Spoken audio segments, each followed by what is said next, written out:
Hello दोस्तों, welcome back. तो इस चैनल पर मैं बेस्ट स्टोरीज की एनिमेटेड वीडियोस डालते रहता हूँ। तो आज की स्टोरी है विटनेस फॉर द प्रोसिक्यूशन। इसकी राइटर अगाथा क्रिस्टी है और जिन्होंने भी कभी मिस्ट्री नॉवेल सर्च की हो तो टॉप 10 में हर वक्त इस राइटर की नॉवेल तो रहती है। तो ये स्टोरी भी काफ़ी इंटरेस्टिंग स्टोरी है और इसकी मिस्ट्री भी काफ़ी अच्छी है। इसमें एक मर्डर होता है और एक आदमी पर उसका इल्ज़ाम होता है और सभी सबूत उसके खिलाफ है। तो क्या इस आदमी ने सच में मर्डर किया है या नहीं, और क्या ये सज़ा से बच पाएगा, ये सब जानने के लिए आप ये वीडियो स्टार्ट से लेकर एंड तक पूरा देखिए। तो कहानी की शुरुआत मेहन और वोल के बातचीत से होती है। लियोनार्ड वोल 33 इयर्स का एक हैंडसम आदमी होता है और उस पर एक मर्डर का इल्ज़ाम होता है। मर्डर एक बूढ़ी औरत का हुआ है और उस बूढ़ी औरत का नाम मिस एमिली फ्रेंच है। मेहन को सबसे अच्छे वकीलों में से एक माना जाता है। मेहन वोल को बताता है कि उसके खिलाफ का केस काफ़ी ज़्यादा स्ट्रॉन्ग है और उसे समझ जाना चाहिए कि वो जल्दी दोषी साबित होगा। एक्चुअली मेहन खुद भी यही मानता है कि वोल ने ही मर्डर किया है, लेकिन वोल खुद को बेगुनाह बताता है। वो कहता है कि इन्वेस्टिगेशन के लिए उसका वो पूरा सपोर्ट करेगा और वकील उसे कुछ भी पूछ सकता है। फिर शुरू होते हैं वकील के सवाल और हमें इस मर्डर की और ज़्यादा इन्फॉर्मेशन मिलती है। मेहन वोल से पूछता है कि वो मिस फ्रेंच को कैसे जानता था। वोल बताता है कि एक दिन उसने मिस फ्रेंच को देखा कि उन्होंने रोड पर कुछ पार्सल गिरा दिया और पीछे से बस आ रही थी। तब वोल ने मिस फ्रेंच को एक्सीडेंट से बचाया। मिस फ्रेंच ने उसे धन्यवाद दिया और वोल अपने रास्ते पर चला गया। लेकिन उसी दिन एक दोस्त की पार्टी में उसकी मुलाकात फिर से मिस फ्रेंच से हुई। दोनों की कुछ बातें हुई और मिस फ्रेंच ने वोल को उसे अपने घर आने के लिए इनवाइट किया। पार्टी के बाद वोल का दोस्त उसे बताता है कि मिस फ्रेंच अकेले रहती है और वो बहुत पैसे वाली है। उसके बाद वोल मिस फ्रेंच से कई बार मिला क्योंकि मिस फ्रेंच उसे बार बार इनवाइट करती थी और वोल उसे मना नहीं कर पाया। वोल बताता है कि उसकी माँ की डेथ हुई जब वो पैदा हुआ था और उसकी आंटी की डेथ जब वो 15 साल का था, तो इसीलिए वो मिस फ्रेंच में अपनी माँ को देखता था। इसीलिए कुछ वक्त के बाद वो खुद ही मिस फ्रेंच से मिलने जाता था और मिस फ्रेंच से मिलके उसे काफ़ी अच्छा लगता था। वोल कहता है कि उसके मिस फ्रेंच को मिलने की वजह उसका पैसा बिल्कुल नहीं था, जो कि सबको लगता है। फिर एक दिन मिस फ्रेंच ने वोल को बताया कि क्या वो उसके फाइनेंसेस मैनेज करने में उसकी हेल्प कर सकता है, क्योंकि मिस फ्रेंच को फाइनेंसेस की बहुत कम जानकारी थी।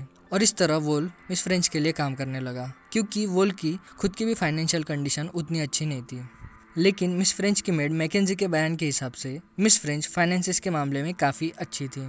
और इन दोनों बातों से मेहन समझ जाता है कि मिस फ्रेंच ने वोल को झूठ बोला और उसे फाइनेंसेस में कोई भी प्रॉब्लम नहीं थी और उसने वोल को जॉब दिया ताकि वो वोल से बार बार मिल सके और उसके करीब आ सके।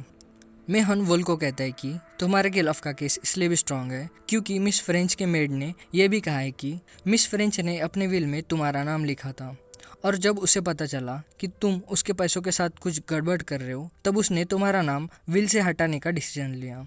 तो ये सब करने से पहले ही वोल ने मिस फ्रेंच को ख़त्म कर दिया और अभी पूरा पैसा वोल का हो गया। वोल इसे झूठ बताता है और ये भी बोलता है कि उसे तो अभी जेल में आने के बाद पता चला कि मिस फ्रेंच की कोई विल भी थी। तो विल के लिए मर्डर की बात तो बहुत दूर की बात है।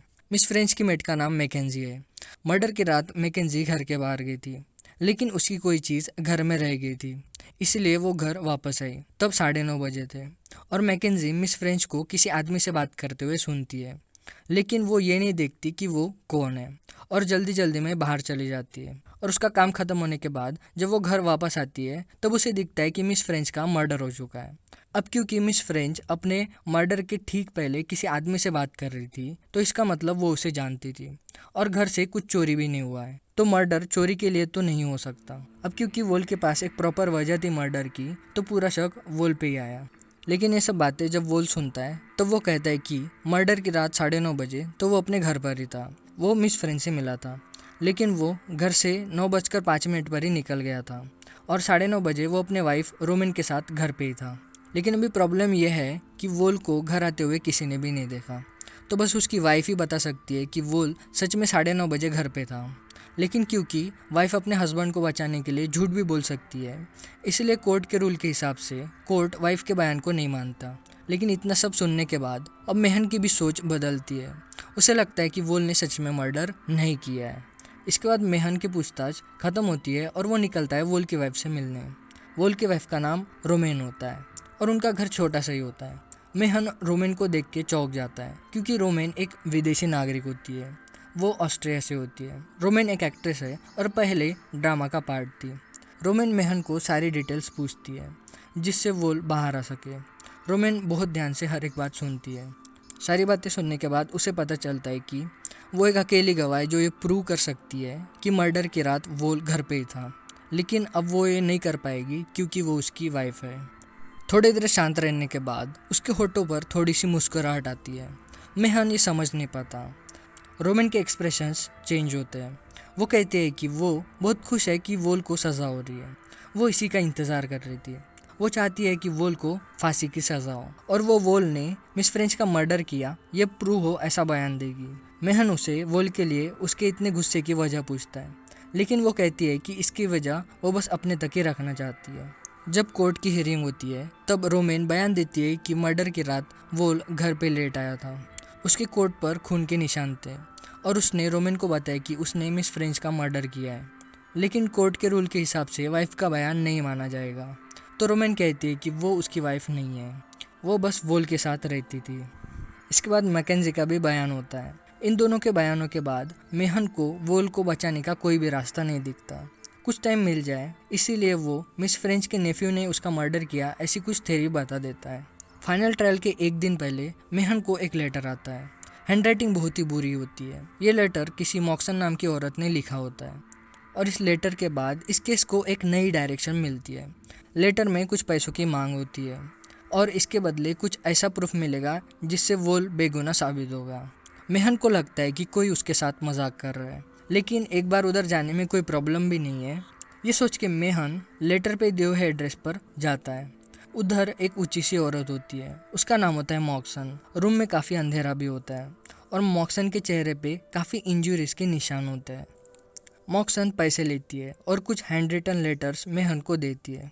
वो लव लेटर्स होते हैं जो कि रोमेन ने लिखे हैं किसी मैक्स नाम के आदमी को। मेहन सभी लेटर्स पढ़ता है। मेहन मॉक्सन को उसकी हेल्प करने की वजह पूछता है। वो कहती है कि एक वक्त था जब वो मैक्स के साथ थी। रोमेन ने मैक्स को उससे छीन लिया और रोमेन के बहकावे में आकर मैक्स ने उसके साथ ये सब किया और वो अपने चेहरे के घाव दिखाती है। दूसरे दिन कोर्ट की हियरिंग होती है। मेहन मैकेंजी से बातों बातों में ये स्टेटमेंट ले लेता है कि उसने किसी आदमी को देखा था, लेकिन वो स्पेसिफिकली वोल ही था ये नहीं बता सकते। मेहन कोर्ट में रोमेन के सभी लेटर्स दिखाता है। लास्ट के कुछ लेटर्स में ये प्लानिंग होती है कि रोमेन कोर्ट में झूठा बयान देगी ताकि वोल को फांसी हो जाए और वो मैक्स के साथ शादी कर ले। रोमेन कबूल करती है कि उसने झूठी गवाही दी थी और वोल उस रात 9:30 बजे घर पे ही था। झूठे बयान के लिए कोर्ट रोमेन को सज़ा सुनाती है और क्योंकि वोल उस रात घर पे ही था तो कोर्ट उसे छोड़ देती है और इस तरह मेहन केस जीत जाता है। लेकिन मेहन को एक बात नहीं समझती कि अगर रोमेन को वोल को छोड़ना ही था तो वो ऐसे भी छोड़ सकती थी। उसके लिए ऐसा बयान देना जिससे वोल को फांसी हो, इसकी क्या ज़रूरत थी। वो रोमेन की एक आदत को नोटिस करता है और उसे याद आता है कि यही आदत उसने मॉक्सन में भी नोटिस की थी। और जिस रूम में मेहन मॉक्सन से मिला था उधर काफ़ी अंधेरा था और वो ठीक से मॉक्सन का चेहरा नहीं देख पाया था। और क्योंकि रोमेन एक एक्ट्रेस भी है तो हो सकता है कि मॉक्सन ही रोमेन है। ये बात तो वो समझ नहीं पाता। तो जेल से छूटने के बाद रोमेन से मेहन मिलता है। रोमेन कबूल करती है कि वही मॉक्सन है और उसने ये सब वोल को बचाने के लिए किया है, क्योंकि अगर वो ये साफ साफ बता देती कि वोल उस रात घर पे ही था तो उसका कोई भी यकीन नहीं करता। इसीलिए उसने ये प्लान सोचा। जब मेहन उसे केस की डिटेल्स बता रहा था और क्योंकि कोर्ट को लगता है कि मैंने झूठा बयान दिया था तो इसीलिए वोल बच गया। और वो ये भी बताती है कि मैक्स नाम का कोई आदमी नहीं था और वो वोल के साथ ही रहती है। मेहन रोमेन से काफ़ी इम्प्रेस होता है, लेकिन उसके दिमाग में अभी भी एक क्वेश्चन होता है कि रोमेन ने ये सब किया ही क्यों, जबकि मेहन एक काफ़ी अच्छा वकील है तो वो वोल को छुड़ा ही लेता था। तो इस पर रोमेन कहती है कि आप इतने होशियार होकर भी वोल ने आपको अपने जाल में फंसा दिया। वोल जितना सीधा दिखता है उतना वो है नहीं। उसी ने मिस फ्रेंच को अपने जाल में फंसाया और धीरे धीरे उसके प्रॉपर्टी पर कब्जा करने लगा और फाइनली फ्रेंच ने वोल के नाम पर अपनी प्रॉपर्टी कर दी थी।